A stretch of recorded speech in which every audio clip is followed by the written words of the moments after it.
First of all, I welcome each and everybody. So Vishwa Yuva Kendra organizes National Youth Day program, and it has been organizing this for the past 50 to 60 years. So this day is so special क्योंकि इसका नाम ही विश्व युवा केंद्र है, right? तो आप ही का दिन है. आप लोग हम आपको बहुत आभार हैं that you have all come from all around Delhi. आप लोग का कल्चरल प्रोग्राम से हम लोग बहुत we are very eager to see your programs. So I am really thankful, and also I thank Ajit sir and Uday sir who are also there on the stage and to give us a guidance.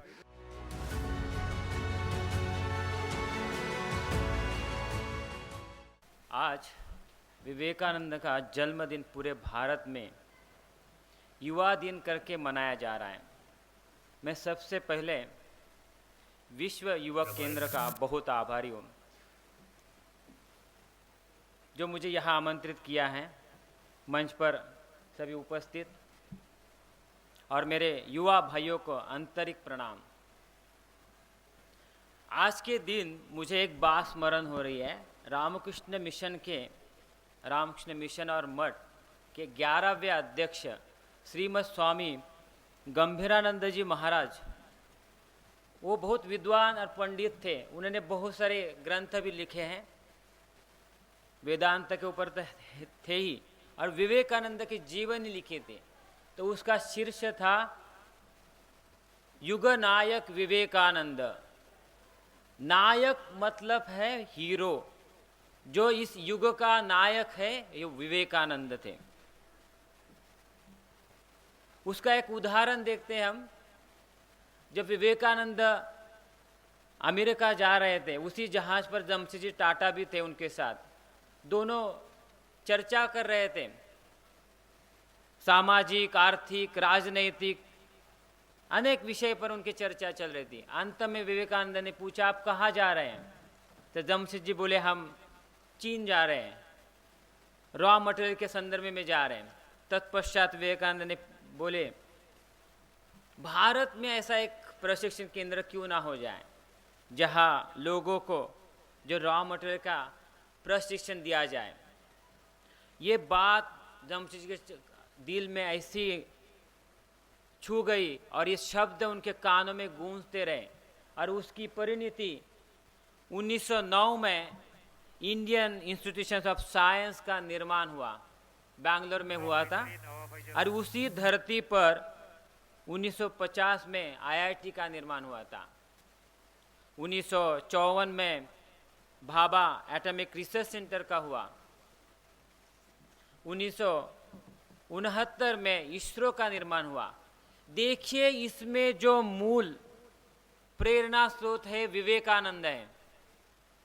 ये जो महापुरुष आते हैं ना युग में, ये अपना प्रभाव हर कार्य क्षेत्र में, हर कार्य जो चल रहा है हमारे आसपास देखते हम, जो रिलीफ हो, आध्यात्मिक हो, वैज्ञानिक हो, उसमें सब में उनका प्रभाव दिखता है.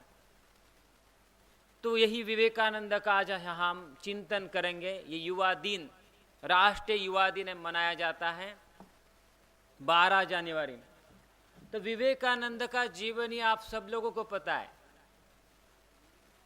वो कलकत्ता में उनका जन्म हुआ था. उनके पिताजी बहुत बड़े वकील थे और बचपन में ही उन्होंने इंडियन फिलॉसफी और वेस्टर्न फिलॉसफी का प्रभुत्व किया था. उनके जो गुरु थे रामकृष्ण परमहंस, उनसे शिक्षा प्राप्त करके वो अमेरिका में गए. अमेरिका में वेदांत का प्रचार किया उन्होंने. उसके बाद भारत में आकर अपना कार्य और अपने विचार को फैलाने के लिए रामकृष्ण मिशन की स्थापना की. तो इस जीवन के डिटेल में ना जाकर आज उनके जो उपदेश है उसकी हम यहाँ चर्चा करेंगे. तो इसी धरती पर हम 4 विवेकानंद के जो उपदेश है उसका यहाँ चिंतन करते हैं. पहला उपदेश उनका है मानव के दिव्यता का स्मरण करना. जितने भी हमारे यहाँ प्रॉब्लम चल रहे हैं, हम देखते आज न्यूज़पेपर में ये प्रॉब्लम है, वो प्रॉब्लम है, उसका एक ही जड़ है कि मानवता का दिव्यता का स्मरण हम खो दिया है. यदि हम दूसरे में दिव्यता का देखेंगे तो वहाँ बहुत सारे समस्या हल हो जाती है। विवेकानंद ने इसका एक उदाहरण आपको देते हैं। विवेकानंद जो बेलूर मठ है, मुख्यालय है रामचंद्र में, वहाँ रहते थे। उनके साथ रामकृष्ण परमहंस अन्य शिष्य भी साथ में रहते थे।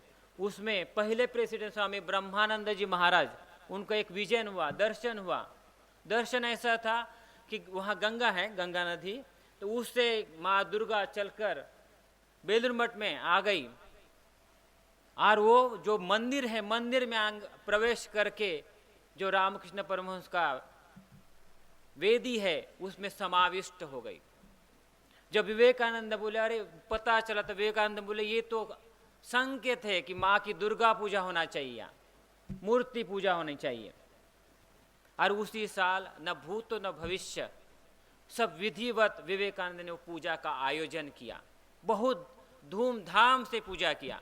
उसमें माँ दुर्गा का पूजा होता है, उसके साथ सरस्वती का पूजा होता है, लक्ष्मी का पूजा होता है, लक्ष्मी का, भगवान गणेश जी का होता है, कार्तिक स्वामी का होता है।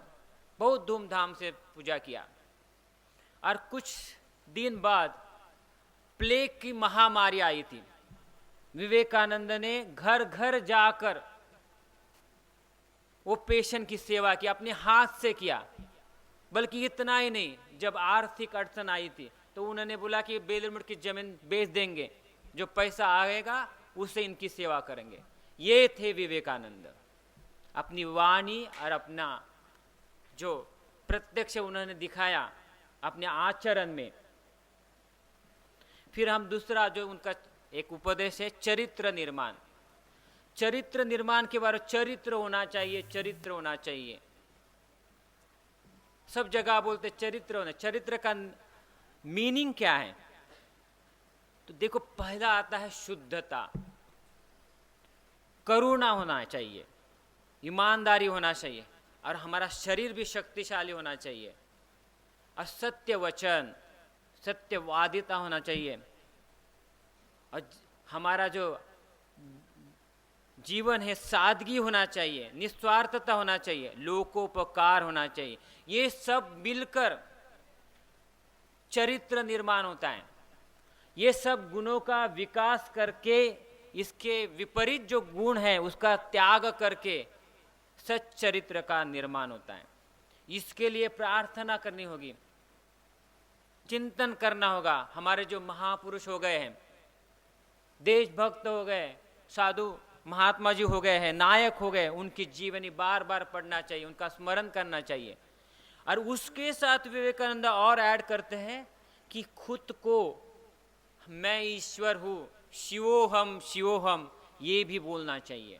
तभी ये जो हमारा चरित्र निर्माण है उसकी परिपूर्णता हो जाएगी। और युवा में एक द्वंद्व रहता है। क्या द्वंद्व है? धर्म और ईश्वर। क्या हम ईश्वर के बिना धर्म नहीं पा सकते? धर्म ईश्वर के लिए बिना नहीं पा सकते? ये ऐसे कंफ्यूजन रहती है। ये कंफ्यूजन, ये भ्रामक विचार किसने फैलाया है? हाँ, सभी धर्म के जो स्वार्थी और कट्टरपंथी लोग हैं उन्होंने फैलाया है। विवेकानंद बोलते हैं, विशेष करके हमारे युवाओं को बोलते हैं, गरीबों की सेवा ही सच्चा धर्म है। वे आगे कहते हैं, सभी प्राणी को भेदभाव रहित होकर प्रेम करना, वे ही ईश्वर की सच्ची पूजा है। तीसरा उपदेश देखते हैं हम, अपनी दिव्यता को कभी मत भूलना। बहुत बार हम अपने आप को कोसते रहते, दोष देते रहते, मेरे में ये बुराई है, मेरे वो बुराई है। कोई एडिक्टेड होता है, धूम्रपान बहुत है, उसका एकदम बाहर आना चाहता है, मद्यपान है, कोई निम्न जो कार्य उसमें मग्न है। और सर ने अभी एक बोला कि ये जो मोबाइल एडिक्शन, क्या बोलते, ड्रग बोले ना, ये ड्रग, कोई लोग आकर बोलते इसके छुटकारा कैसे पा जाए हम लोग। ये भी एक नया समस्या है। तो इस पर विवेकानंद बोलते हैं आत्मनियंत्रण। यह आत्मसंयम, आत्मनियंत्रण जो है वही हमको संकल्प शक्ति बढ़ाता है, और यही संकल्प शक्ति आत्म संयम और आत्म विकास को पूरक होते हैं। उनका एक कोटेशन मुझे याद है, बहुत सारी वाणी है, उसमें से एक कोटेशन मुझे याद है, वो कहते हैं, प्रत्येक आत्मा अव्यक्त ब्रह्म है, और यही जीवन का उद्देश्य है। इस आत्मा को, ये जो अपने को जानना है, मैं कौन हूं, इसको जानना है, और यही लक्ष्य होना चाहिए जीवन का। उसका जानने के लिए बहुत सारे उपाय बताए। कोई कर्म से उसको जानता है, कोई उपासना से उसको जानता है, कोई मन संयम करके जानता है, और कोई ज्ञान मार्ग से उसको जानने की चेष्टा करता है। इससे भी अलावा अनेक उपाय है उसको जानने के लिए। यही है ना धर्म का सार है। बाकी हम जो देखते हैं, जो ग्रंथ है, अनुष्ठान है, मंदिर में जाना, पूजा अर्चना करना, ये सब बाह्य क्रियाकलाप है। अपने को जानना ही धर्म है। लास्ट विवेकानंद मते पवित्र बनो, शक्तिशाली बनो।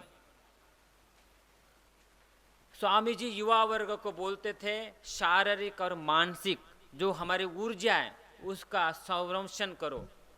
इसके लिए पवित्र जीवन व्यापन करना पड़ेगा, और हमारे जो जितने भी निम्न काम है, जो है ना शारीरिक है, उसको थोड़ा कंट्रोल करना चाहिए। इससे क्या होगा, एक ऊर्जा निर्माण हो जाएगी। उसको हम बोलते हैं ओजस या मेधावी शक्ति बोलते हैं। ये जब मस्तिष्क में जाती है ना, हम जो सूक्ष्म तत्व है वो भी जल्दी समझ में आते हैं,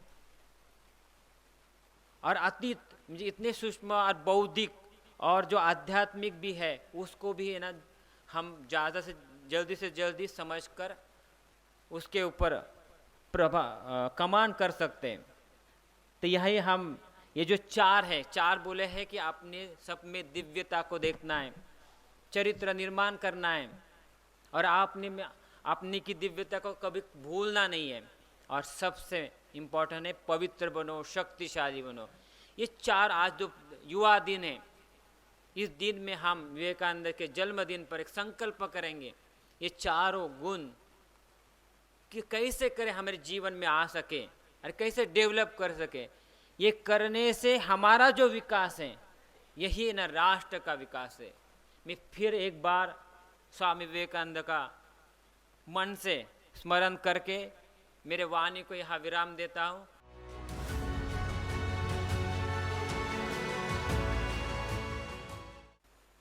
तो आज हम युवा फेस्टिवल, यूथ फेस्टिवल मना रहे हैं। यूथ मतलब युवा मतलब कैसे खड़े होते हैं युवा, ऐसे आधार लेकर या निराधार? युवा मतलब निराधार, तो युवा मतलब निराधार, तो स्पिरिचुअली युवा मतलब रिस्पॉन्सिबल, युवा मतलब नो डिपेंडेंसी।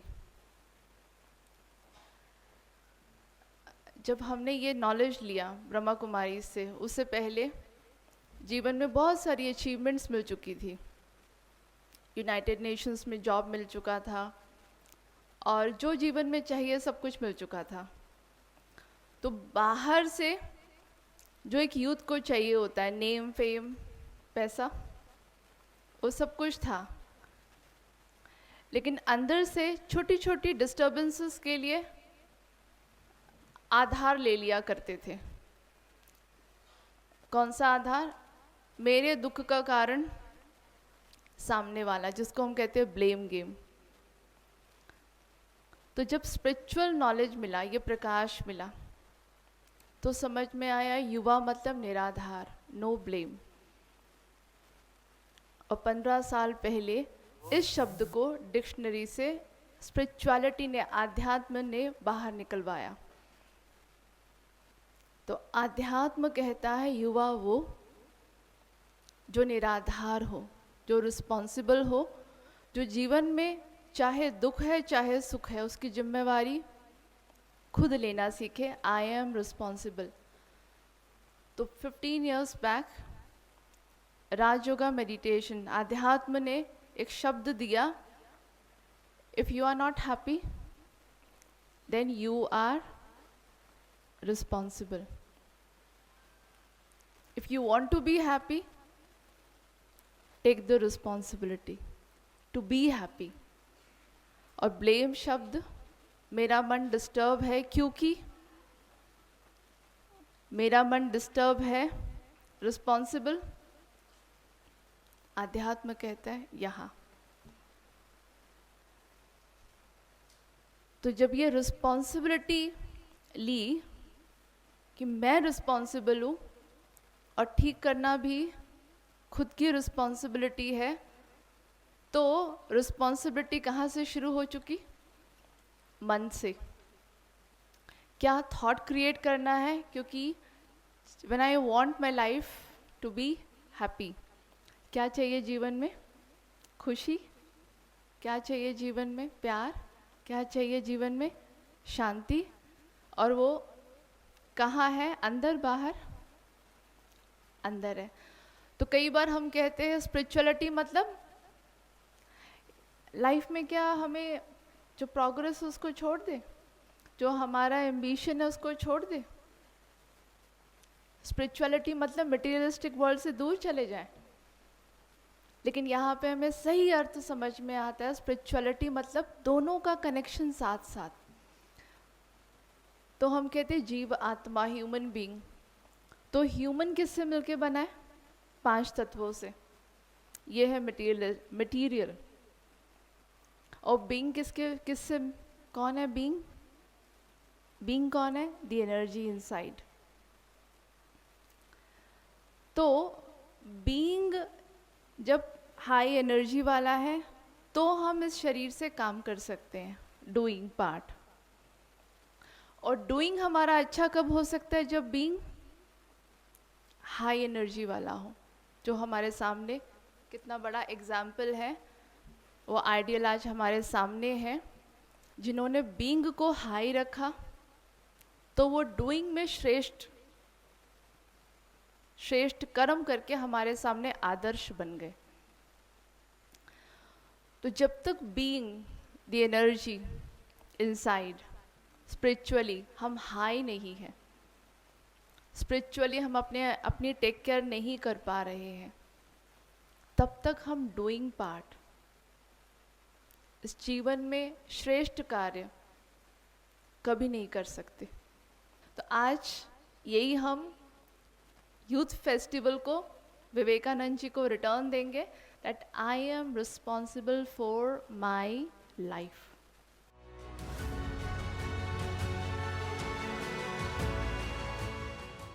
मैं सबसे पहले, चूंकि हमने सुबह से ही स्वामी विवेकानंद और उनसे संबंधित सभी बातों को सुना, और एक बात उसमें सबसे महत्वपूर्ण जो आई कि वो एक ऐसी विभूति थे जिन्होंने भारत ही नहीं विश्व में अपनी पताका, अपनी जो अक्षम उनका जो व्यक्तित्व था उसे पूरी दुनिया को उन्होंने प्रभावित किया था।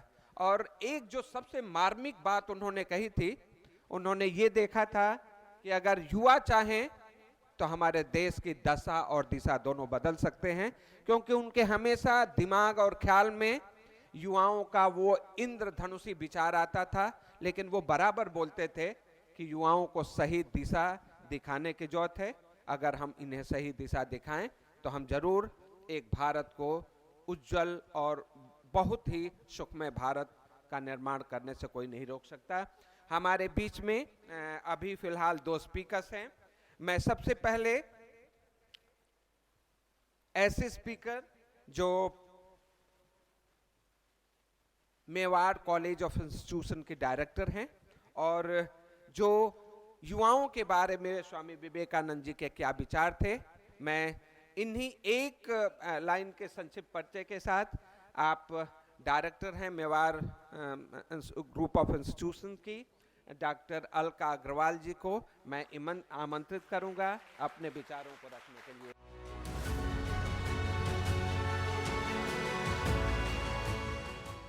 सबसे पहले तो मैं आप सब लोगों को यूथ डे की बहुत बहुत बधाई देना चाहती हूँ। आज हम सब लोग यहाँ पर विवेकानंद जयंती मनाने के लिए एकत्रित हुए हैं और आप जानते हैं कि युवाओं के बीच में या युवाओं के लिए विवेकानंद जी ने जो कुछ कहा या उन्होंने उनका जो स्थान था वो तब भी प्रासंगिक था और आज भी प्रासंगिक है।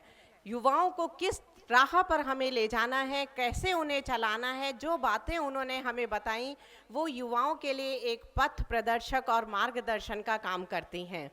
तो एक बार पुनः मैं आप सब लोगों को विवेकानंद जयंती की बहुत बहुत बधाई देती हूँ। आदरणीय मर्चेंट सर, अजीत सर और यहाँ पर उपस्थित सभी अतिथिगण और प्यारे बच्चों, आप डिफरेंट इंस्टीट्यूशंस से आए हैं और ये एक बहुत बड़ी बात है कि एक अच्छे कार्य के लिए एक अच्छी भावना को लेकर यहाँ पर सब लोग उपस्थित हुए हैं। तो यहाँ पर सिर्फ हमें बैठकर सुनना ही नहीं है, बल्कि हम जो कुछ सुन रहे हैं उन्हें उसे आत्मसात करना और उसे अपने जीवन में ढालना हमारे लिए बहुत ज़रूरी है। आज मैं जो कुछ भी विवेकानंद जी के बारे में बोलूँगी वो मैं आप सबके सामने थोड़ा सा पढ़कर बताऊंगी, क्योंकि ये मेरा ही लिखा हुआ आर्टिकल है।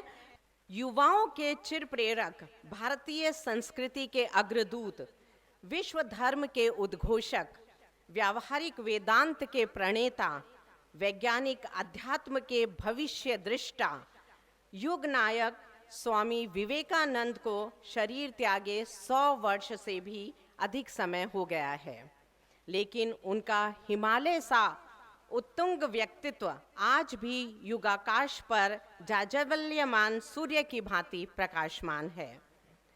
उनका जीवन दर्शन आज भी उतना ही उत्प्रेरक एवं प्रभावी है जितना 100 वर्ष पूर्व था, उससे भी अधिक प्रासंगिक बन गया है।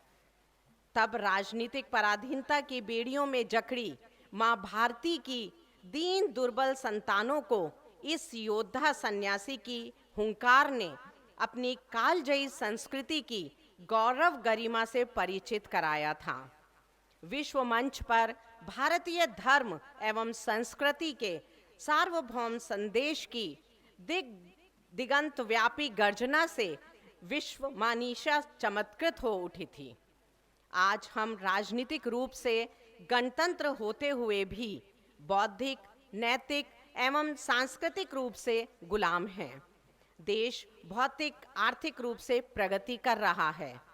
समृद्ध होते एक बड़े वर्ग की खुशहाली को देखकर इसका आभास होता है और उभरती आर्थिक शक्ति के रूप में इसका वैश्विक आकलन और यहाँ की प्रतिभाओं का वर्चस्व भी हमें आश्वस्त करता है।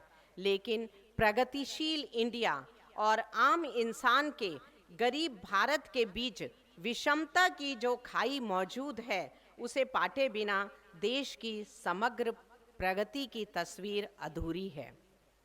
बौद्धिक एवं सांस्कृतिक पराधीनता से मुक्त युवा ही उस स्वप्न को साकार कर पाएगी, युवा शक्ति ही उस स्वप्न को साकार कर पाएगी। इसके लिए आध्यात्मिक उत्क्रांति की जरूरत है। स्वामी जी का जीवन अपने प्रचंड प्रणेता प्रवाह के साथ युवाओं को इस पथ पर आगे बढ़ने के लिए प्रेरित करता है। हर युग में स्वामी जी के वाक्यों को मंत्रव्रत ग्रहण करते हुए कितने ही युवा अपना जीवन व्यापक जनहित एवं सेवा में अर्पित करते रहे हैं। अनेक युवा उनके सम्मोहन में बंधकर आदर्शोन्मुखी जीवन धारा की ओर मुड़ गए हैं। स्वामी जी के शब्दों में सबसे पहले हमें स्वस्थ एवं बलिष्ठ शरीर की जरूरत है। स्वामी जी का ये कहना था कि किसी भी युवा को सबसे जो महत्वपूर्ण चीज़ है वो है उसका स्वास्थ्य। उसे शारीरिक रूप से स्वस्थ होना बहुत ज़रूरी है और बलिष्ठ, ताकतवर होना भी बहुत ज़रूरी है। बाकी चीज़ें बाद में आवश्यक हैं। पहले स्वास्थ्य, बाकी चीज़ें उसके बाद। वे तो यहाँ तक कहते थे कि तुम फुटबॉल खेलने से मजबूत हुए शरीर के साथ गीता को ज़्यादा बेहतर समझ पाओगे। दुर्बल और रुग्ण शरीर वाला अध्यात्म के मर्म को क्या समझ पाएगा। अतः युवाओं को लोहे की मांसपेशियों की जरूरत है और साथ ही ऐसी नस नाड़ियों की जो फौलाद की बनी हों। स्वामी जी सिंह गर्जना करते हुए कहते हैं कि मुझे ऐसे मुट्ठी भर भी युवक युवतियां मिल जाएं तो मैं समूचे विश्व को हिला दूं। ऐसे पवित्र और निस्वार्थ युवा ही किसी राष्ट्र की सच्ची संपत्ति हैं। आदर्श के प्रति समर्पित आत्म बलिदानी युवाओं की आज जरूरत है, जो लक्ष्य हित हेतु बड़े से बड़ा त्याग करने के लिए तैयार हो जाएं। मेरा जीवन एवं ध्येय उद्बोधन में स्वामी विवेकानंद अपनी किशोरावस्था की उहापोह का मार्मिक चित्रण करते हुए कहते हैं, युवावस्था में मैं भी निर्णायक मोड़ पर था, जब मैं महीनों निर्णय नहीं कर पाया कि सांसारिक जीवन यापन करूं या गुरु के बताए मार्ग पर चलूं। अंत में निर्णय गुरु के पक्ष में हुआ, जिसमें कि राष्ट्र एवं व्यापक विश्व मानव का हित निहित था, और मैंने शुद्र जीवन की अपेक्षा विराट ध्येय के लिए अर्पित जीवन के पक्ष में निर्णय लिया। निसंदेह महान कार्य महान त्याग की मांग करता है। खून से लथपथ हृदय को हाथ में लेकर चलना पड़ता है, तब जाकर कहीं महान कार्य सिद्ध होते हैं। बिना त्याग के किसी बड़े कार्य की आशा नहीं की जा सकती है। एक सफल जीवन का मर्म स्पष्ट करते हुए स्वामी जी मार्गदर्शन करते हैं। जीवन में किसी एक आदर्श का होना अनिवार्य है। इसी आदर्श को जीवन का लक्ष्य बना दें, इस पर विचार करें, इसका स्वप्न लें, उसे अपने रोम रोम में समाहित कर लें। जीवन का हर पल इससे ओतप्रोत रहे, हर क्षण उसके महान विचारों में निमग्न रहे, वे इस पावन ध्येय का सुमिरन करते रहें। इसी के गर्भ से महान कार्य प्रस्फुटित होंगे। हमें गहराई में उतरना होगा, तभी हम जीवन का कुछ सार तत्व पा सकेंगे, वे जग का कुछ भला कर पाएंगे। इसके लिए हमें पहले स्वयं पर विश्वास करना होगा, फिर भगवान और फिर दूसरों पर। अच्छाई के मार्ग पर किसी से कोई उम्मीद ना रखें, अपने विश्वास पर दृढ़ रहें, बाकी सब अपने आप ठीक होता जाएगा। तुम देखोगे कि कैसे विश्व तुम्हारा अनुकरण करता है, लेकिन शुरुआत विरोध से होगी। कठिन परीक्षाओं से गुजरते हुए तुम्हें अपनी प्रामाणिकता सिद्ध करनी होगी। इसके उपरांत ही तुम्हारे नेक इरादों को स्वीकृति मिलेगी। स्वधर्म के साथ युग धर्म का बोध भी आवश्यक है। अपने कल्याण के साथ राष्ट्र, पीड़ित मानवता की सेवा जीवन का अभिन्न अंग बने। ऐसा धर्म किस काम का जो भूखों का पेट न भर सके।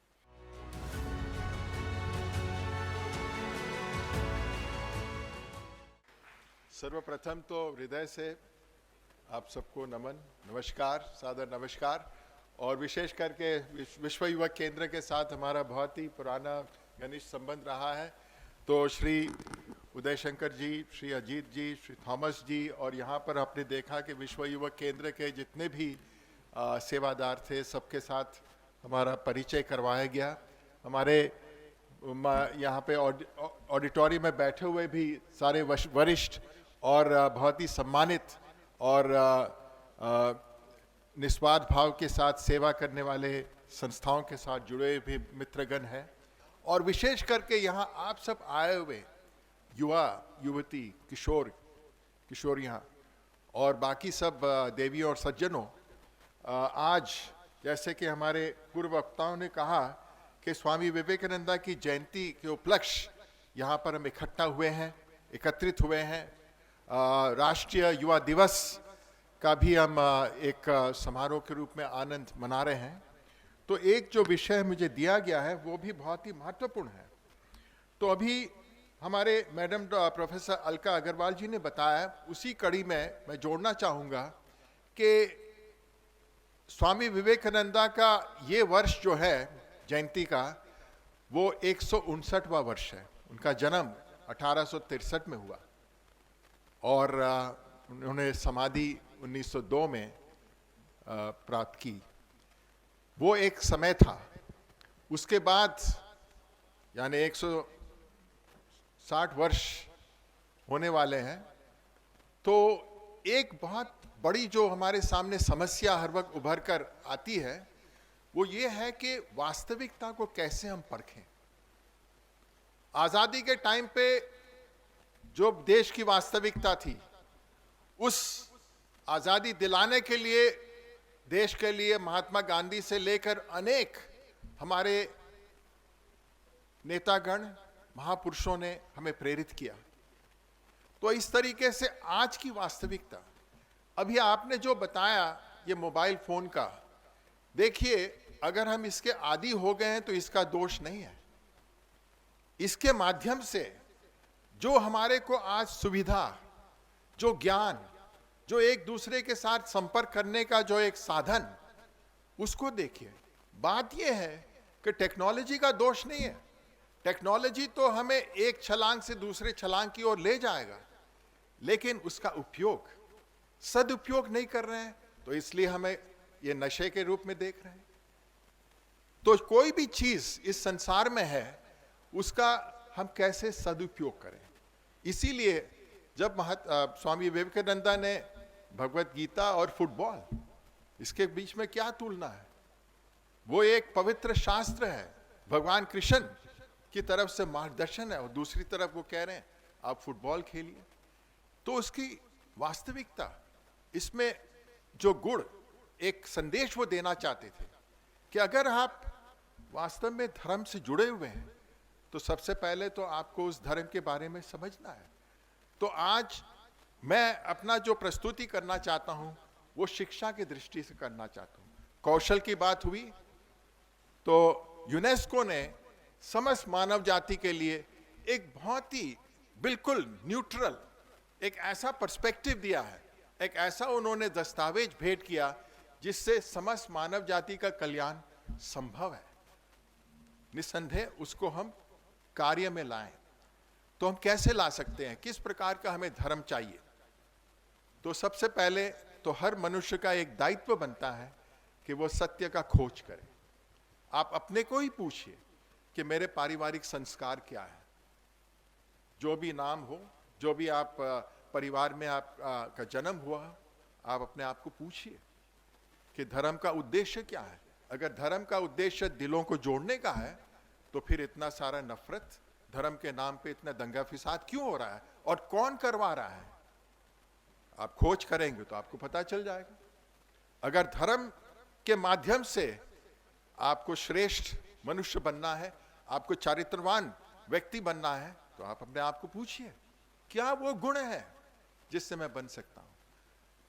अगर धर्म के माध्यम से मानव जाति का कल्याण होना है, आध्यात्मिक जागरूकता आना है, तो आप अपने आप को पूछिए कि क्यों नहीं हो रहा है। तो मानव जाति की सभ्यता के विकास के लिए हमारे पास दो शक्तिशाली साधन हैं। एक को हम कहते हैं धर्म। अब कभी कभी हम देखते हैं कि धर्म तो संस्कृत का शब्द है, उसमें अपने जो ड्यूटीज है, अपने जो कर्तव्य दायित्व है, उसको कैसे अच्छी तरीके से हम धारण करें और जीवन यापन करें।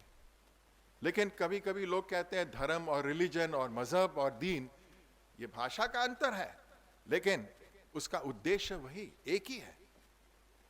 अगर मजहब से आप एक अच्छे इंसान बन सकते हैं, आपकी इंसानियत में सारी सिफत और खूबी आ सकती है, तो क्या खराबी है। रिलीजन के माध्यम से आपको वो गुण मिलते हैं, तो क्या खराबी है।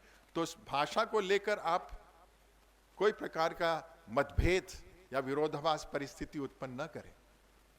दूसरा जो हमारे पास साधन है, और फिर अध्यात्म की बात करते हैं, उसमें भी बहुत ज्यादा कंफ्यूजन है।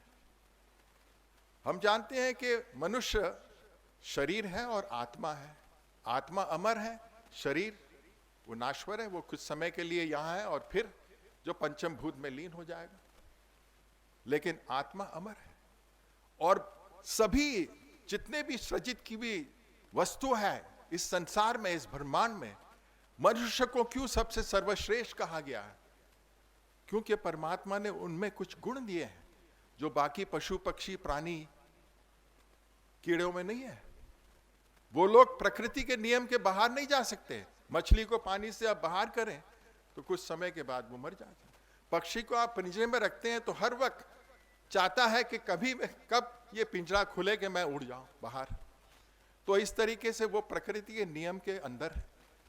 लेकिन मानव को परमात्मा ने ऐसी ऐसे शक्ति दी है कि हम प्रकृति के रहस्यों को पहचान सकते हैं, और ये सारे रहस्यों को पहचानने के वजह से तो हम सभ्यता का भी निर्माण करते हैं। और दूसरी ओर ये जो साधन है विज्ञान, जिसके माध्यम से हमें टेक्नोलॉजी मिला, तो स्वामी विवेकानंद का विजन बहुत दूरदृष्टिकोण था। वो भविष्य को देख रहे थे। उन्होंने देखा कि भारत में इतनी अत्यंत गरीबी, इतना ज्यादा शोषण, हिंसा, इसके पीछे कारण क्या है? तो अगर हमें धर्म और विज्ञान का दोनों सही तरीके से समझना है, तो हर धर्म का एक उद्देश्य है दिलों को जोड़ना, एकता और भाईचारा उत्पन्न करना, एक दूसरे से मिलजुल के रहना, एक दूसरे के दुख सुख में सहायता करना। ये सारी बातें हमें मिलती है। तो स्वामी विवेकानंद ने बताया कि if there is ever to be a universal religion, क्या होना चाहिए? It must be one which will have no location in place or time, which will be infinite, यानी वो पूरे यानी ब्रह्मांड, कोई इसमें सीमा नहीं। Like the God it will preach, हम कहते हैं कि भगवान ईश्वर के गुण सब कण कण में है। ईश्वर का स्वरूप किसी ने नहीं दिया, लेकिन उनकी शक्ति, उनके गुण सब में है।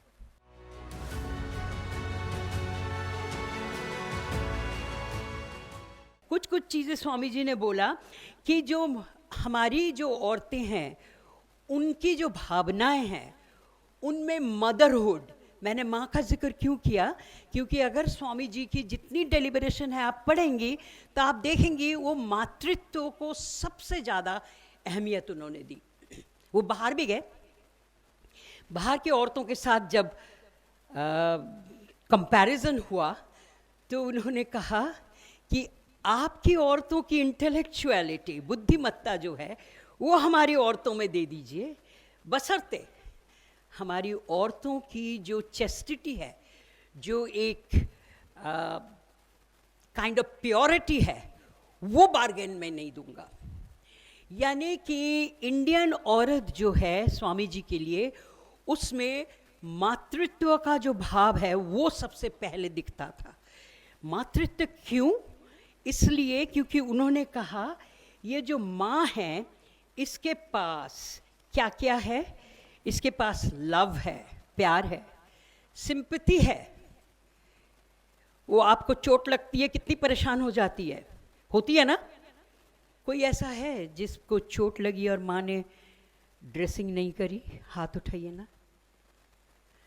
कोई ऐसा है जिसको चोट लगी बचपन में या थोड़ी जवानी में और माँ परेशान होकर गिड़गिड़ाती हुई आ गई, चाहे डॉक्टर के पास ले गई, चाहे हॉस्पिटल में ले गई, चाहे ड्रेसिंग करी, चाहे वो हल्दी चूना लगा दिया?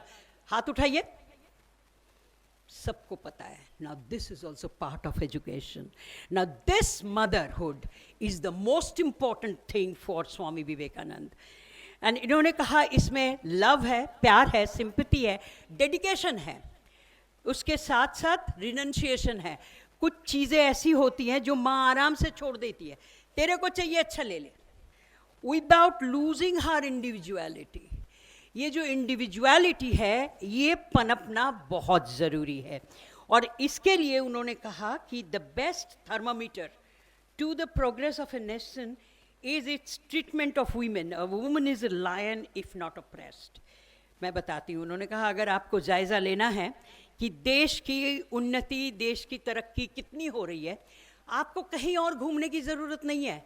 उस देश की औरतों का हाल क्या है वो आप देख लीजिए। वो जैसे हम थर्मामीटर यूज़ करते हैं ना बुखार देखने के लिए, तो उस नेशन की, उस देश की प्रोग्रेस को जानने के लिए एक औरत जो है उस देश की थर्मामीटर है। उसको परख लीजिए, आपको पता चल जाएगा देश किस तरफ जा रहा है। विवेकानंद जी ने ये नहीं कहा कि आपके पास डिग्रीज होनी चाहिए, आपके पास डिप्लोमास होने चाहिए। उन्होंने कहा एजुकेशन होनी चाहिए। और उनका ये भी मानना था कि एक औरत अगर एजुकेटेड है तो भली भांति समझती है कि मेरे लिए क्या सही है और क्या सही नहीं। जो बिल्कुल बुलंदी तक पहुंचने वाली बात है, तो उन्होंने कहा कि नहीं, वो उसी को छोड़ो, आप किसी गाइज ऑफ आइदर प्रोटेक्शन और रिफॉर्मेशन के चक्रव्यूह में मत फंस जाना, राइट। दूसरी बात, स्वामी जी ने ये भी कहा कि the ideal womanhood of India is motherhood. जैसे मैंने अभी कहा, द क्वालिटीज़ देखिए उन्होंने क्या फिर डिस्क्राइब करी कि हमारी लड़कियों में, हमारी माताओं में क्या खूबियां हैं। वो एक तो मैंने बोला love, sympathy, dedication, renunciation, sacrifice, ये तमाम चीज़ें तो हैं ही। उन्होंने कहा that marvellous, unselfish, all suffering, even forgiving mother, he understood the day India started neglecting their women, the downfall of the nation started. अब आप देखिए, इनका मानना था स्वामी जी का इतने सालों पहले, इतने अरसे पहले, कि जिस समाज में एक औरत की कदर नहीं होती, वो नेशन आगे नहीं बढ़ सकता। एंड जैसे मैंने कहा कि woman is a lion if not oppressed, एक कोट में और जो मुझे बहुत अच्छा लगता है, और मेरे ख्याल से उस पर भी थियोसॉफिकल जो एस्पेक्ट है वो अभी आप लोगों ने सुना, उसके बाद भी मैं करती हूँ। विथ 500 men, ये डायरेक्ट कोट है स्वामी जी का, with 500 men the conquest of India might take 50 years। यानी कि 500 मर्दों के हाथ में अगर हम छोड़ देते हैं इंडिया के उद्धार के लिए, तो शायद हमें 50 साल लग जाए, लेकिन with as many women not more than few weeks. औरतों के हाथ में दो, कुछ हफ्ते में वो करके दिखा देंगी। Now there is no chance of the welfare of the world unless the condition of the women is improved. It is not possible for a bird to fly on one wing. इन्होंने separation नहीं करी। उन्होंने कहा, जैसे मैंने theosophical की बात करी, तो स्वामी जी का मानना था सोल जो है, अभी आपने ये भी बात सुनी मेरे से पहले कि रिलीजन जो है वो एक होना चाहिए। स्वामी जी का मानना था सोल जो है उसकी कोई सेक्स नहीं होती, उसकी कोई जेंडर नहीं होती, वो मर्द ये करेगा और औरत ये करेगी, ऐसा कोई डिवीज़न उनको दिखा नहीं। और उन्होंने कहा दोनों में ही वही सोल मौजूद है, वही भगवान, वही अल्लाह, वही जीसस सबको एक ही तरह से देखता है। अब इनका ये था कि Swami Vivekananda said that it was difficult to understand why there are so many differences or discriminations against between men and women when the Vedanta has declared that same consciousness is present in all beings. हमारे जो scriptures हैं, हमारे जो वेदांता है, उसमें वेद जो है उनमें कभी भी कोई डिस्क्रिमिनेशन नहीं हुई। और हमारे देश में अगर हिस्ट्री देखो तो स्वामी जी जगह जगह पे कोट करते हैं गार्गी का, मैत्रेयी का, सीता का, और फिर जिनके गुरु थे रामकृष्ण, उनसे उनकी जो वाइफ थी, उन्होंने एक दफ़े पूछा कि रामकृष्ण जी आप मेरे को किस रूप में देखते हैं। उन्होंने कहा मैं तुमको एक एक्सटेंशन ही देखता हूँ शक्ति का, और अगर शक्ति जो है ये हमारी औरतों में मौजूद है, तो अगर हम उनको एजुकेटेड ठीक से कर देंगे तो हमारा जो पिछड़ापन हमें दिखता है समाज में वो चीज़ नहीं रहेगा। And he said that education is the means to achieve the welfare of women. अगर औरतों की भलाई आप चाहते हो तो उनको एजुकेट करना बहुत ज़रूरी है। क्यों? क्योंकि उन्होंने देखा एजुकेशन, एम्पावरमेंट और वेलफेयर, ये तीनों चीज़ें जुड़ी हुई हैं। आपने एजुकेट कर दिया औरत को तो वो खुद ब खुद अपनी एम्पावरमेंट के जरिए निकाल लेगी, और अगर एम्पावरमेंट हो जाती है तो फिर उसका वेलफेयर भी वो कर लेगी। तो education can give you the power not only to save and sustain yourself but sustain others also.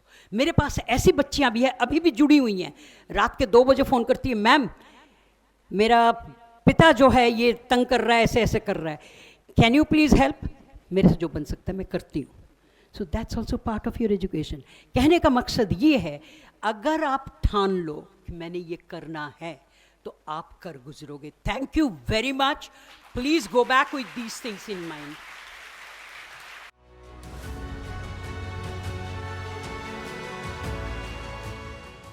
जब हम विवेकानंद के प्रिंसिपल्स को समझने की छोटी सी तुच्छ कोशिश कर सकें, उसमें हम ये ज़रूर समझें कि हमेशा विवेकानंद ने बात करी है अपनी आत्मा की पहले सुनने की. आत्मा कहें, रूह कहें, you can call it what ever. पर ये जो बाहर का शोशा है ना, the noise which is always also there on your social media, which is constantly there in a peer group. Peer group माने आपके जो 5-10 सहपाठी, सहकर्मी, दोस्त हैं जो constant noise दे रहे हैं. अरे तुझे पता है यूपीएससी का पेपर नहीं दिया, एसएससी का पेपर नहीं, मुझे अपना कुछ शुरू करना है. तो मेरी भी शुरुआत वहीं से होती है जहाँ मैंने माइक्रोबायोलॉजी पढ़ा. साइंस, बिल्कुल साइंस का एकदम बुक वॉर्म होता है ना, कीड़ा, किताबी कीड़ा, वैसी थी मैं. और वहाँ से मेरी शुरुआत होती है आज से कुछ 15-17 साल पहले. और मैंने अपना माइक्रोबायोलॉजी का ग्रेजुएशन ख़त्म किया. उसके बाद सभी ने पेपर दिए मास्टर्स के. मेरा भी जेनेटिक्स में कहीं ना कहीं तो हो गया था. एंड देन आई रियलाइज्ड कि मैं वो इंसान हूँ ही नहीं जो एक माइक्रोस्कोप के अंदर बैठ के बैक्टीरिया और फंजाई का मेटाबॉलिज्म पूरी ज़िंदगी स्टडी करे. मुझे रहना है लोगों के बीच, मुझे रहना है, मुझे ज़िंदगी जीनी है. You know, we are blessed with a life. हमें नहीं पता है इसके पहले क्या था, हमें नहीं पता है इसके बाद क्या होगा, right. All we have is this one life. उस एक ज़िंदगी में या तो मैं अपने माँ बाप के सपने जीऊँ, अपने पियर्स के सपने जीऊँ, जो सोशल मीडिया पे आ रहा है उसके वो कंज्यूम करके, अपना मस्तिष्क बंद करके whatever the world is telling me कि this is the definition of success, मैं वो जीऊँ. या फिर जो मेरी definition of happiness and मेरी definition of success है, एक लड़की होते हुए मैं उसको कुछ भी करके एकदम चीर फाड़ करके एकदम उसको हासिल कर लूँ, so that I can die happy. And I chose the second option. So जब हमने पेपर दिए मास्टर्स के, PhD के वगैरह, दैट्स व्हेन आई रियलाइज्ड कि बहुत ज़्यादा पढ़ाई तो अब हो गई, ग्रेजुएशन तक हो गया. उसके बाद फिर मैंने 1 साल ड्रॉप करके MBA किया. ज़िंदगी में कुछ भी करो, MBA मत करना. ये एक लेसन सीखा. शायद 2 साल की एक्स्ट्रा कहीं जॉब कर लेना, वो आपको ज़्यादा एक्सपीरियंस दे जाएगी. थोड़ी सी जेब में भी पैसे आ जाएंगे, क्योंकि बहुत low middle class income family से मैं थी. बहुत ज़्यादा पैसा नहीं था, बट एजुकेशन पे हमेशा मेरे पेरेंट्स ने बहुत फोकस किया. घर में सिर्फ दाल के साथ रोटी खा लो, कोई सब्जी नहीं बनेगी, बट फ़ीस एक डिसेंट स्कूल की फ़ीस में उसके लिए इंतज़ाम कर दिया जाएगा. सो ये जो है ना, ये प्रिविलेज है. प्रिविलेज का शब्द समझते हो, मतलब समझते हो? बहुत बार NGO के बच्चों को बोला जाता है ना अंडर प्रिविलेज्ड बच्चे, बट काहे अंडर प्रिविलेज? सर पे छत है 2-3 नहीं तो 2 बार का ठीक ठाक माँ खाना दे देती है, या फादर, या खुद खाना बना देते हैं हम. और किताब है हाथ में, सीनियर्स हैं, मेंटर्स हैं, आपके कुछ टीचर्स हैं. That's good enough. उसको प्रिविलेज मान के आगे निकल पड़ो. कमला भसीन जी एक चीज़ हमेशा बोला करती थी, अब वो नहीं है. वो कहती थी कि पितृ सत्ता जो है ना, वो लड़कियों से ज़्यादा लड़कों को दिक्कत देती है. क्यों? क्योंकि लड़का अगर नहीं मुझे तो मतलब काम करने वाली लड़की से शादी नहीं करनी, मैं वो ऑफिस नहीं जानी चाहिए, वो घर में बच्चे पैदा करे, संभाले. एक जने को तो घर पे रहना पड़ेगा, वो औरत ही रहेगी, मैं काम करूँगा. Okay, so if you choose to be the patriarchal man, पितृसत्तात्मक सोच वाला आदमी, तो आप ये भी सोचिए कि जो बर्डन आप 50-50 या 60-40 या 40-60 बांट सकते थे, आपकी वाइफ भी आपसे ज़्यादा कमाने वाली हो सकती है. आपकी ईगो अलाउ कर रही है क्या? Think about these things. I will leave you with questions. My job is not to give you answers. आप आज यूथ की बात हो रही है, यंग लोगों को सवाल जवाबों के साथ नहीं छोड़ना मेरा काम.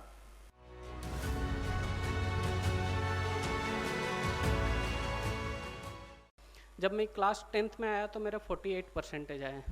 तो मेरे टीचर ने कहा कि आप पढ़ाई में अच्छे हो नहीं, आप अपना ट्रैक चेंज करो, कुछ वोकेशनल ट्रेनिंग करो।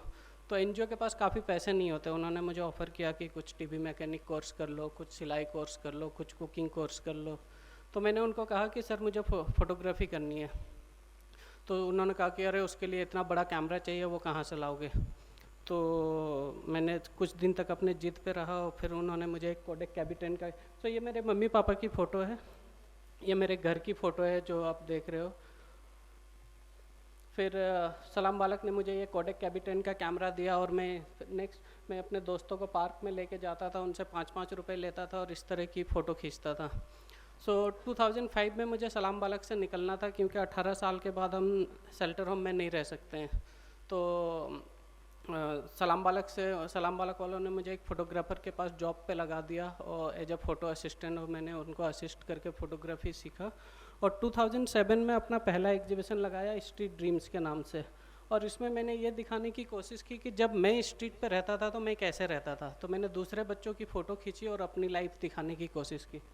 तो ये एग्जीबिशन मेरा काफ़ी सक्सेसफुल रहा क्योंकि ये 3 टाइम लंदन ट्रैवल किया, साउथ अफ्रीका गया, वियतनाम गया। उसके बाद 2008 में मैं एक वर्ल्ड वाइड फ़ोटोग्राफी कंपटीशन में पार्टिसिपेट किया और उसमें उन्होंने पूरे वर्ल्ड से 4 फोटोग्राफ़र चुने। तो 2 यूएस से था, एक हांगकांग से था और एक मैं इंडिया से था। तो मुझे 6 मंथ के लिए न्यूयॉर्क बुलाया वर्ल्ड ट्रेड सेंटर का रिकन्स्ट्रक्शन शूट करने के लिए। तो वर्ल्ड ट्रेड सेंटर जो 2001 में गिर गया था और वो जब दोबारा से रीबिल्ड हो रहा था तो वर्ल्ड से 4 फोटोग्राफ़र को इनवाइट किया था जिसमें से मैं एक था। तो मैं 6 मंथ न्यूयॉर्क में रहा और साथ में उन्होंने आईसीपी में मेरा एडमिशन करा दिया था। ICP is international centre for photography. तो वहाँ पे मैंने 6 मंथ का डॉक्यूमेंट्री फ़ोटोग्राफी कोर्स किया और उसके बाद जब मैं वापस आया तो हमारे सलाम बालक में एक अवार्ड प्रोग्राम चलता था जिसका नाम था international award for young people, और मैं उसका गोल्ड अवार्ड होल्डर था। तो उस प्रोग्राम के थ्रू मुझे लंदन बुलाया प्रिंस एडवर्ड के साथ लंच करने के लिए बकिंघम पैलेस। सो ये उस टाइम पे प्रिंस के साथ की फ़ोटो है। 2011 में मैंने ये लाइब्रेरी स्टार्ट की जिसका नाम है रंग ओपन लाइब्रेरी। तो हमने सारे बड़े फोटोग्राफर से अप्रोच किया कि वो हमें अपने फोटोग्राफी बुक डोनेट करें और हमारे पास करीब 400-500 फोटोग्राफी बुक्स इकट्ठे हो गए। तो जब भी हम ये लाइब्रेरी करते थे एक इस्टेब्लिश फोटोग्राफर को टॉक के लिए बुलाते थे।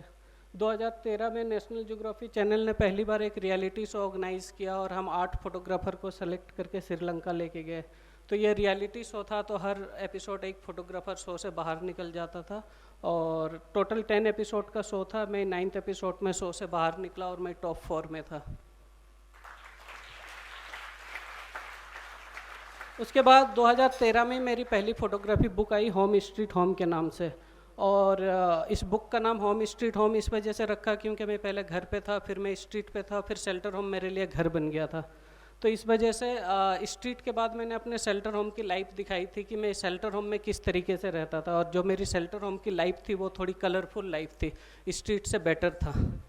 तो इस बुक के आने के बाद 2013 एंड में मुझे फेलोशिप मिला MIT, यहाँ पे रुक जाइएगा पीछे, MIT मीडिया लैब से फेलोशिप मिला मुझे कि मैं थोड़े टाइम के लिए MIT जाऊँ और वहाँ पे थोड़ा सा फोटोग्राफी टेक्नोलॉजी सीखूँ और अपने काम को और इम्प्रूव कर सकूँ। सो MIT से मुझे काफ़ी सारे जगहों पे एज ए टॉक देने के लिए इनवाइट किया। तो मुझे हार्वर्ड यूनिवर्सिटी में इनवाइट किया, वर्ल्ड बैंक में इनवाइट किया, Facebook headquarter, Google headquarter, pentagon, white house. तो अभी तक जो ये सारी चीज़ें मैं आपके साथ शेयर कर रहा था, तो उसमें मैं ये दिखाने के, जब मैं क्लास 7th में था तो टीचर ने एक सवाल पूछा था कि आप देश के तरक्की में कैसे योगदान दे सकते हो। तो हमारे पास जवाब नहीं था। तो टीचर ने कहा कि सबसे पहले आप अपनी तरक्की कर लो, आप खुद तरक्की कर लोगे तो देश से एक गरीब कम हो जाएगा, एंड उसके बाद आप दूसरों के लिए सोचना। तो अभी तक जो मैं अपनी जर्नी शेयर कर रहा था उसमें मैं ये दिखाने की कोशिश कर रहा था कि मैं अपने आप को कैसे ग्रो कर रहा था, एंड अब उसके बाद मैंने फ़ोटोग्राफी को कैसे यूज किया सोसाइटी के लिए। तो जो नेक्स्ट प्रोजेक्ट है जनवार कैसल, ये मेरी एक फ्रेंड ने मध्य प्रदेश में खजुराहो से 70 किलोमीटर दूर एक गांव है जनवार के नाम से, वहाँ पे ये स्केट पार्क बनाया है और मैं वहाँ पे जा कर के शूट करता था। ये स्केट पार्क बनने के लिए मैंने अपना आर्ट वर्क डोनेट किया था। फिर मुझे लगा कि इनके बारे में लोगों को कैसे बताया जाए, तो मैंने इनके लिए एक कैंपेन किया और उसका नाम हमने रखा रूरल चेंज मेकर। तो जब हमने वो कैंपेन किया और उसको हम सोशल मीडिया पे डालना चालू किया, तो लाइक अंकुश सिंह कि मैं देश की सेवा करूँगा, सीमा सिंह कि हमारे स्कूल में पंखे होने चाहिए, और इसको जब मैंने अपने सोशल मीडिया पे शेयर किया तो मेरे एक दोस्त ने स्कूल के लिए पंखे डोनेट कर दिए। और गोविंद सिंह कि मैं गांव का सरपंच बनना चाहता हूं, और ये फ़ोटो जब मैंने शेयर किया तो मेरे एक ट्रस्टी है संजय रॉय, उन्होंने इनको 2 लाख रुपए की स्कॉलरशिप दी आगे पढ़ने के लिए। यहाँ पे रुक जाइएगा। तो जो ये गांव है ये बुंदेलखंड का एरिया, और यहाँ पे ड्रिंकिंग वाटर की काफ़ी दिक्कत है।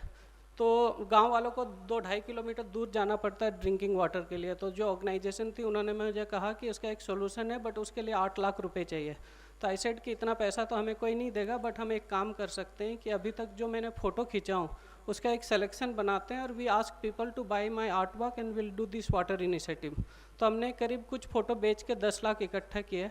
2 लाख रुपए हमारे प्रिंट कोरियर एंड TDS इन सब में चला गया। 8 लाख रुपए बचे हमारे पास। उससे हमने वहाँ पे एक डीप बोरिंग करवाया और एक बड़ा प्लेटफॉर्म बना करके वहाँ पे एक बड़ा टंकी लगा दिया और उसको सोलर पैनल से कनेक्ट कर दिया।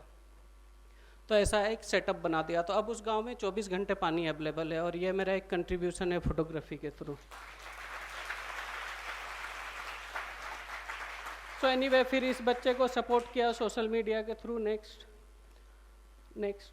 तो ये फैमिली रहती थी, और इनको लाइक किसी ने मेरा फ़ोटो देख के मुझे कहा कि ये फैमिली को मैं क्या सपोर्ट कर दूं कि वो सड़क पे ना रहे। तो किसी ने मुझे उनके लिए थोड़े से पैसे भेजे, उनके लिए मैंने धौलपुर में एक दुकान खुलवा दिया। फिर मैं फोर्ब्स एशिया 30 अंडर 30 लिस्ट पे आया 2016 में।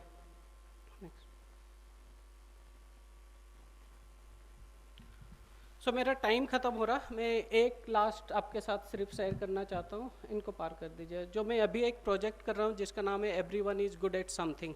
तो मैं पूरे इंडिया के 28 स्टेट ट्रैवल कर रहा हूँ, और जिसमें मैं डिसेबल लोगों की फ़ोटो खींचता हूँ और उनकी कहानी इस वेबसाइट में डालते हैं। तो क्या होता है कि लोग इनकी कहानी पढ़ते देखते और मुझे कॉल करते हैं कि हे विक्की, मैंने इसकी कहानी पढ़ा और मैं इसको सपोर्ट करना चाहता हूँ। तो मैं उनको डायरेक्ट कनेक्ट करा देता हूँ। पीछे वाला जो फ़ोटो पे जाएंगे। सो जैसे ये रोजी की स्टोरी है, किसी ने इनका स्टोरी पढ़ा और इनको थोड़े से सपोर्ट की ज़रूरत थी, मैंने उनको वो पैसा भिजवाया। तो उन्होंने एक दुकान स्टार्ट किया and they running that shop. Next picture. फिर किसी ने इनका स्टोरी पढ़ा, इनको एक व्हील चेयर की ज़रूरत थी, तो किसी ने वो पढ़ के उनको व्हील चेयर भेज दिया। फिर किसी ने इनको व्हील चेयर भेज दिया। तो सब ऐसे इनकी स्टोरी पढ़ते हैं और मुझे कॉल करते हैं कि मैंने इनकी कहानी पढ़ा और मैं इसको सपोर्ट करना चाहता हूँ। तो मैं उनको डायरेक्ट कनेक्ट करा देता हूँ and they got the benefit. और ये मेरा घर है जो मैंने अपने मम्मी को 2016 में गिफ्ट किया हूँ। तो पहले हमारा अपना घर नहीं था, finally we have our own house. So thank you so much.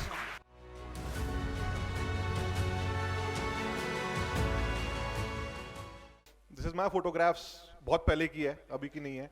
But this is again the question mark on the right hand side. You can see this is the question और the confuse state of mind I had most of my education career.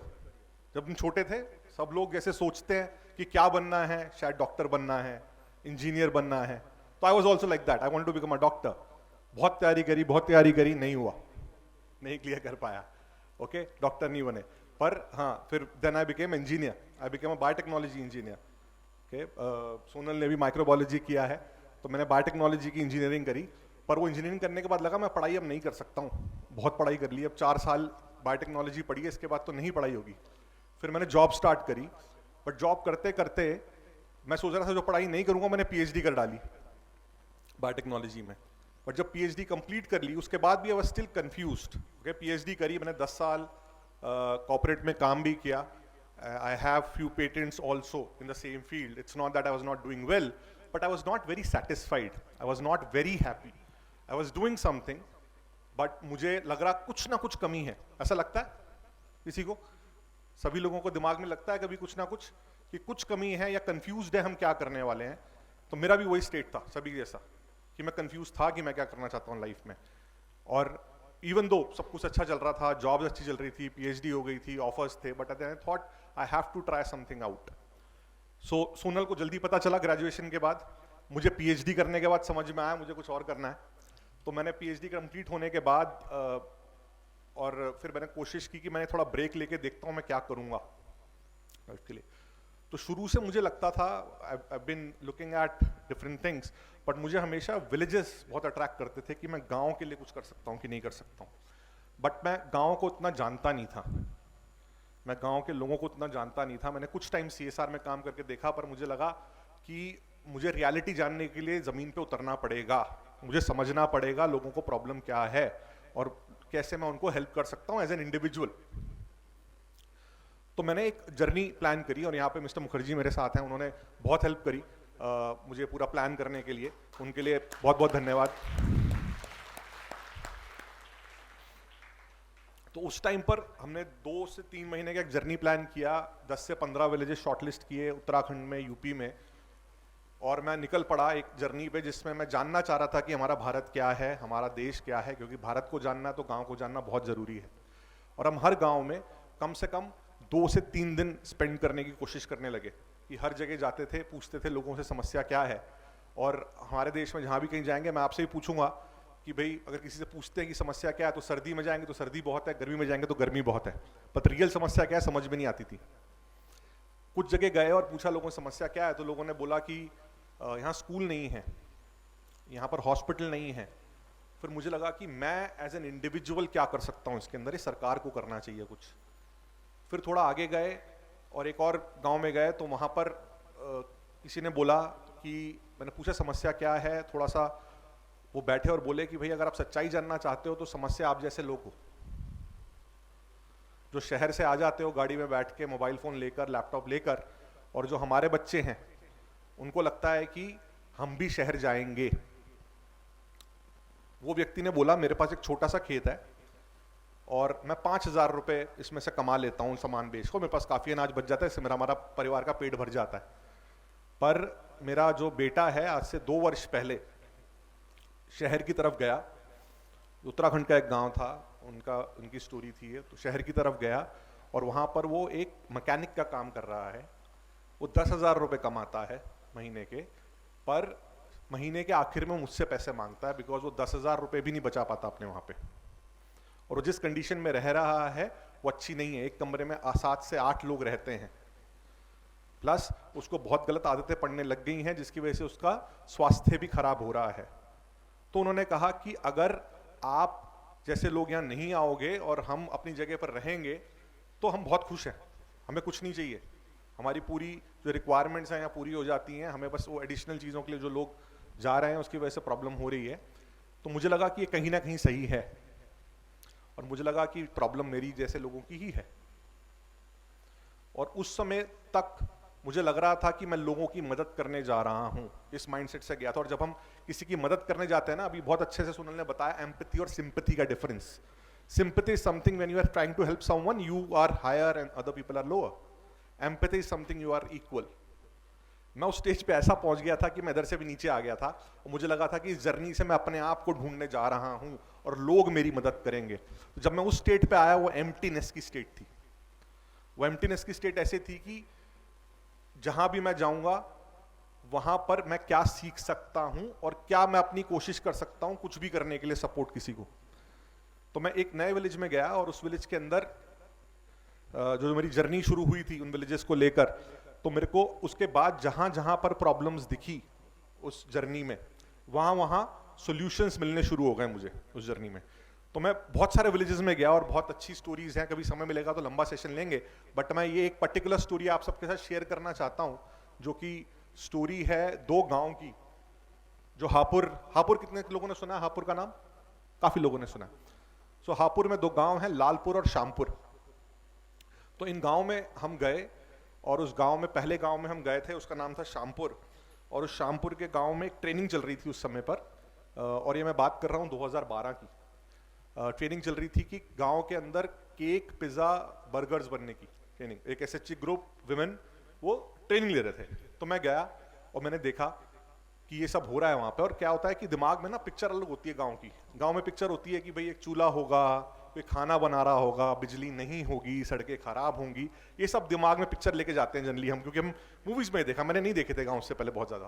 पर जब मैंने वहां देखा कि यहाँ pizza, burger, cake बनाने की ट्रेनिंग चल रही, तो मैं बहुत वो हुआ, आश्चर्यचकित हुआ, सरप्राइज हुआ कि यहाँ क्या हो रहा है।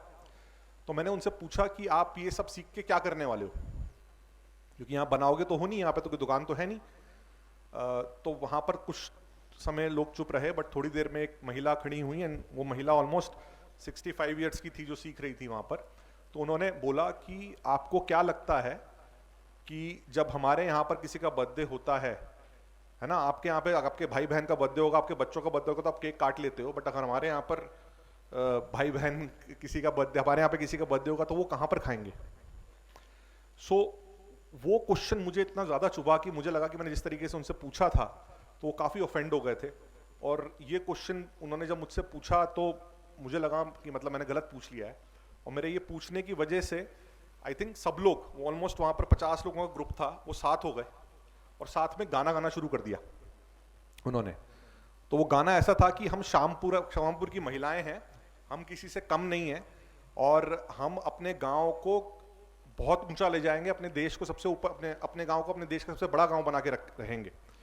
तो वो इतनी पावर थी उस गाने की सब बैठ के, और मेरे को वहाँ पर मैं खड़ा था और मेरे गूज़बम्प्स, मेरे रोंगटे खड़े हो रहे थे वहाँ पर कि मुझे लग रहा था इसके बाद मैं पिटने वाला हूँ, क्योंकि मेरे को ऐसे मैंने ऐसे पूछा था इनसे कि मेरी वजह से काफ़ी गुस्सा हो गए होंगे। बट मैंने वो रिकॉर्ड किया गाना, और रिकॉर्ड करने के बाद मैं वहाँ से निकला और मैंने उनसे फिर प्रॉमिस किया कि मैं आपको सपोर्ट करूँगा किसी ना किसी तरह, and I am sorry for it what I have asked. But मैं बहुत पॉजिटिव होकर निकला उस गांव में से कि किस गांव में महिलाएं इतनी सशक्त हो सकती हैं क्या, कि वो पूरी रिस्पॉन्सिबिलिटी ले रही है अपने गांव के लिए। तो मेरे लिए बहुत अच्छी लर्निंग थी। फिर मैं थोड़ा सा आगे गया, एक दूसरा गांव जो लालपुर आपको दिख रहा है, बहुत ही पास था वो। तो उस लालपुर गांव के अंदर जब मैं गया तो वहाँ भी ट्रेनिंग चल रही थी, बट वहाँ पे पापड़ अचार ये सब कुछ बन रहा था।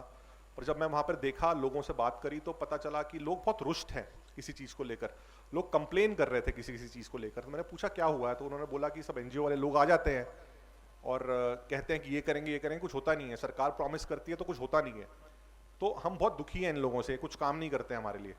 तो मैंने बोला कि थोड़े टाइम समझाने के बाद कि देखो ये गांव आपका है, इसकी रिस्पॉन्सिबिलिटी आप लीजिए, आप दूसरों पे क्यों छोड़ रहे हैं वो रिस्पॉन्सिबिलिटी, ये रिस्पॉन्सिबिलिटी आप लीजिए और देखिए कि आप गांव को कैसे बेटर कर सकते हैं। तो उन्होंने कहा नहीं ऐसा नहीं होता है, ये लोग ही करेंगे। तो बहुत समय लगा मुझे समझाने में, बट मुझे समझ में नहीं आया। तो मैंने आखिरी में बोला कि आपको अपने साथ वाले गांव के पास वाले गांव से सीखना चाहिए, जो शामपुर गांव है, वहाँ की महिलाएं इतनी सशक्त हैं, इतना कुछ कर रही हैं, आप उनसे सीखिए। उन्होंने कहा आपको ऐसा क्यों लगता है कि वो कुछ करती हैं, हमें तो नहीं लगता है कि ऐसा कुछ होता है। तो मैंने कहा चलो मैं आपको दिखाता हूँ। तो मैंने वो जो गाना रिकॉर्ड किया था 2 मिनट का, वो गाना मैंने प्ले किया वहाँ पर लैपटॉप में, सभी लोगों ने देखा उस गाने को। और 2 मिनट का गाना खत्म होने के बाद वहाँ की कुछ महिलाएं उठी और बोली हमें 10 मिनट दीजिए। मैंने कहा ठीक है।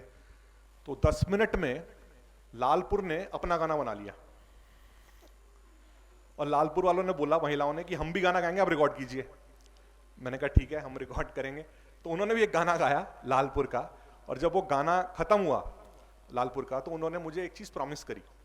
उन्होंने मुझे प्रॉमिस किया कि हम आज से, ये लोग हमारी मदद करें ना करें, पर हम आज से अपनी मदद खुद करेंगे, हम किसी की कंप्लेन नहीं करेंगे। मुझे बड़ा अचंभा हुआ कि मैं 2 घंटे से लगातार समझाने की कोशिश कर रहा था और यहाँ कुछ नहीं हो रहा था, है ना, लोगों के कान में जूं तक रेंग रही थी। बट जब उन्होंने 2 मिनट का गाना देखा तो ये क्या हो गया। तो मुझे लगा, कुछ टाइम बाद रियलाइज हुआ कि when people see people like themselves doing something great, they believe they can do it as well, and that's what happened there. जब तक मैं उन्हें कुछ बोल रहा था, I was an outsider, मैं बाहर से बात कर रहा था, मेरे से रिलेट नहीं कर पाई वो। बट जब उन्होंने देखा एक वीडियो में ऐसे लोग जो उनकी तरह ड्रेस पहने हुए हैं, उनकी तरह की बोली बोल रहे हैं, अगर वो कुछ कह रहे हैं, अगर वो कर सकते हैं तो हम भी कर सकते हैं। And that's where this entire thing changed. It's a mindset change that happened that takes years and years and ages to change. And then we thought कि अगर ये 2 मिनट का कनेक्शन इतना कुछ कर सकता है, तो क्या हम एक लॉन्गर कनेक्शन करके देख सकते हैं as an experiment what happens. तो हमने उस प्रोजेक्ट के आने के बाद, और ये सब कुछ बहुत जल्दी हुआ, जब हमारी वो ट्रिप खत्म हुई, और मुखर्जी जी भी बताएंगे, विदिन वन मंथ हमने प्रोजेक्ट स्टार्ट किया जिसमें हमने 2 गाँव को इंटरनेट के जरिए जोड़ा। और ये पहली बार था कि जहां पर पूरे देश की बात कर रहा हूं, और ये हम 2012 की बात कर रहे हैं। आज की डेट में लोग स्मार्ट विलेज की बात करते हैं, 2012 में ये सब बात नहीं होती थी, इंटरनेट कनेक्शन नहीं आते थे। बट उस टाइम पर ऐसा कुछ हुआ, मैं उसको चमत्कार मानूंगा कि उस समय पर वहां पर हमारे पास वाईमैक्स कनेक्शंस आ गए, गवर्नमेंट के अनाउंस हुए, हमारे पास बहुत कुछ एकदम चमत्कार की तरह 1 महीने में ऐसा हुआ कि 2 गाँव इंटरनेट के जरिए जुड़ पाए। और हमने जो जो, और उसके अंदर इवन कम्युनिटी में कंट्रीब्यूट किया। ये पहली बार हुआ कि कम्युनिटी ने प्रोजेक्ट में पैसा दिया, जो हमारे पास था हमने डाला, बट उसके अलावा कम्युनिटी ने भी प्रोजेक्ट में पैसा डाला पहली बार। और जब ये चीज़ हुई तो उसके अंदर हमने सोचा कि हम जो कनेक्शन करने वाले हैं वो कनेक्शन या कंप्यूटर्स लगाने वाले हैं ऐसे नहीं होने चाहिए कि कोई यूज़ ना करे, हमें ऐसी चीज़ करनी है जो यूज़ कर पाए लोगों को। तो हमें ऐसा नहीं करना है कि हमें टेक्नोलॉजी के लिए लोगों को तैयार करना है, हमने कहा हम टेक्नोलॉजी को इतना ह्यूमनाइज कर देंगे कि कोई भी व्यक्ति चाहे वो पढ़ा लिखा है कि नहीं पढ़ा लिखा है वो यूज़ कर पाए। तो हमने पहला प्रोजेक्ट स्टार्ट किया, उसको हमने नाम दिया अपना टेक ट्री उस समय पर। और हमने अगर आप देखेंगे ये पहला हमारा मॉडल था जो हमने बनाया था। एक टच स्क्रीन कियोस्क हमने सेटअप किया था गांव के अंदर, जो उसका रियल मॉडल आप राइट साइड में देख रहे हैं जो एक्चुअल गांव में सेटअप होता था। एक टच स्क्रीन मॉडल था, इसमें बहुत सिंपल आइकन थे, हमने ओएस भी खुद ही डेवलप किया था इसका, जिसके थ्रू गांव के लोग किसी से भी कनेक्ट हो सकते थे आपस में। तो हमने गांव के लोगों को कनेक्ट करना शुरू किया अलग अलग लोगों के साथ, चाहे वो शिक्षा को लेकर था, चाहे वो हेल्थ केयर को लेकर का था, चाहे वो कृषि को लेकर का था, चाहे वो सशक्तिकरण को लेकर का था, चाहे वो मार्केट एक्सेस को लेकर का था। हमने लोगों को कनेक्ट करना शुरू किया और इसकी पूरी ओनरशिप एसएचजी ग्रुप लेता था। तो as a collective medium this has become one of the first ever platforms where a dialogue was happening. Before this हमेशा वन वे कम्युनिकेशन होता था, शहर के लोग बोलते थे, गांव के लोग सुनते थे, चाहे टीवी था, चाहे किसी भी मीडियम से, अखबार से। बट ये पहली बार हुआ कि गांव के लोग भी शहर के लोगों से बात कर पाए, स्टेक होल्डर्स से बात कर पाए और अपनी प्रॉब्लम्स बता पाए वहां पर। If you help other people, if you help connect dreams of other people, your dreams will get connected for sure. So think from an angle that how can you contribute. अभी हम पूरे समय हमेशा competitive mindset में रहते हैं, इसलिए stressed रहते हैं, परेशान रहते हैं, एग्जाम्स हैं, ये सब कुछ है।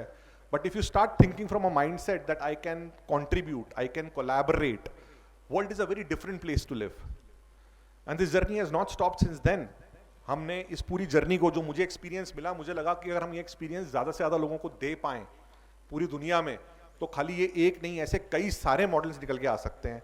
And since then, we have been running this organization called Connecting Dreams Foundation since last 10 years, which has now scaled up to almost, you say 24 countries. We have done more than 400 projects like the one that I've shown you. That is just the one project that I've shown you. More than 14,50,000 lives have been impacted so far through this entire change of change makers that we have been creating in different parts of the world. 15 SDGs have been localized, more than 440 communities we have reached, and more than 18,500 change makers have got that experience throughout this journey.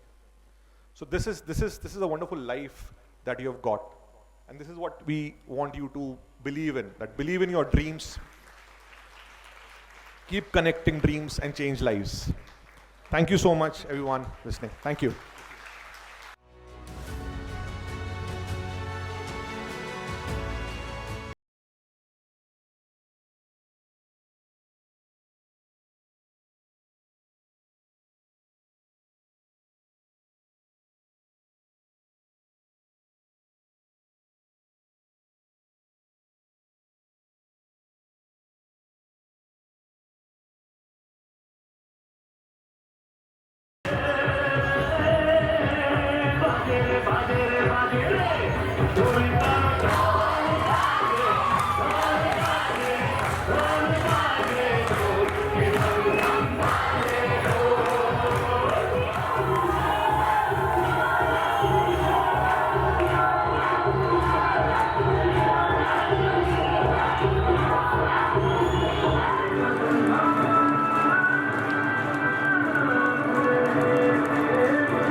It was a pleasure for all of us to have such eminent guests to motivate the youth on the occasion of National Youth Day.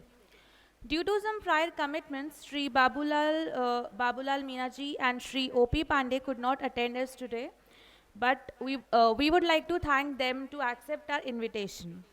We would like to extend our gratitude to Swami Rudreshwaranand ji from Ramakrishna Mission Today's program would have been incomplete without some representation from the Ramakrishna Mission, as they follow and they lead the teachings of Swami Vivekananda. Thank you for sharing some of his life experiences and teachings with all the youth today, and to motivate them. And thank you so much, Swami Ji, for such a beautiful bhajan. Further, we would like to extend our gratitude to B.K. Sonika Didi from Prajapati Brahma Kumari Vishwadhyalaya. Thank you so much for enlightening the youth by your talk on spirituality. It is actually the need for today's youth, as they have so much mental stresses, and they need spiritual motivation to burst their stress, for their mental well-being, and for having a self-reliant life. Your words really motivated everyone here. I would also like to thank all the NGO representatives for taking the initiative and bringing the students from their respective NGOs here on the occasion of National Youth Day. And last but not the least, I would thank all the youth here who are here. Youth is the program of this, आज की program की जो जान है वो youth है. Youth के बिना तो ये program अधूरा है. So a special thanks to all the youth who are participating in the cultural program as well. Thanks for watching. For more updates, please subscribe to our official YouTube channel and follow us here.